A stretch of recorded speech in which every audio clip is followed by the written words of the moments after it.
ఎన్నికల ప్రచారానికి కొద్ది గంటలే సమయం మిగిలి ఉండడంతో వైసీపీ కడప పార్లమెంట్ అభ్యర్థి వైఎస్ అవినాష్ రెడ్డి, ప్రొద్దుటూరు అభ్యర్థి ఎమ్మెల్యే రాచమల్లి శివప్రసాద్ రెడ్డిలు ప్రొద్దుటూరులో ముమ్మరంగా ప్రచారం నిర్వహించారు. మైనార్టీలు అధికంగా నివసించే వన్ టౌన్ ప్రాంతంలో ఇంటింటికి వెళ్లి వైసీపీకి ఓటు వేయాలని ఎంపీ అవినాష్ రెడ్డి అభ్యర్థించారు. జగన్ అధికారంలోకి వస్తే ప్రకటించిన నవరత్నాల పథకాల ఫలాలు ప్రతి ఒక్కరికి అందుతాయన్నారు. ప్రజలు ఆలోచించి భవిష్యత్ అభివృద్ధిమయం కావాలంటే వైఎస్ జగన్కు ఓటు వేయాలని, ఆయన సీఎం చేయాలని వారు అభ్యర్థించారు. ఎంపీ, ఎమ్మెల్యే అభ్యర్థుల వెంట పెద్ద ఎత్తున నాయకులు, కార్యకర్తలు, యువకులు తరలివచ్చారు. ఈ సందర్భంగా మాజీ ఎంపీ వైఎస్ అవినాష్ రెడ్డి మాట్లాడుతూ ప్రజల్లో మంచి స్పందన లభిస్తోందన్నారు. ప్రజలు వైసీపీకి ఓటు వేసేందుకు సిద్ధంగా ఉన్నారని చెప్పారు. వైఎస్ అవినాష్ రెడ్డి, రాచమల్లి ప్రసాద్ రెడ్డి ప్రచారంలో వైసీపీ నాయకులు పొరెడ్డి నరసింహారెడ్డి, కల్లూరు నాగేంద్ర, మాజీ councillor Katika Jafar, municipal floor leader Muralidhar Reddy, oil mill Kaja, Hidayat, Vasu పెద్ద సంఖ్యలో కార్యకర్తలు పాల్గొన్నారు.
ఎన్నికల ప్రచారంలో భాగంగా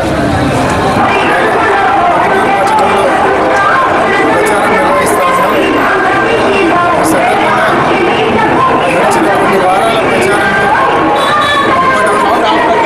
వైఎస్ఆర్ కాంగ్రెస్ పార్టీకి అనూహ్యమైన మద్దతు ఈరోజు ప్రతి ఒక్కరు కూడా గ్రామాలకు, పట్టణాలకు, అన్నింటికి, వర్గాలకు, అన్నింటికి అతీతంగా ప్రతి ఒక్కరు కూడా జగన్మోహన్ రెడ్డి గారు ముఖ్యమంత్రి కావాలా, అన్ని రకాలుగా ప్రతి కుటుంబానికి మంచి జరగాలన్న ఆలోచనతో ఇవాళ ఉన్నారు.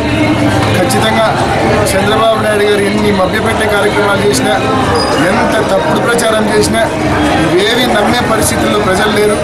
ఖచ్చితంగా జగన్మోహన్ రెడ్డి గారికి పట్టం కట్టడానికి పూర్తి స్థాయిలో ఆంధ్రప్రదేశ్ ప్రజానికం సిద్ధంగా ఉంది. ఆ విషయం మరి కొన్ని రోజుల్లో స్పష్టంగా చూడబోతాం.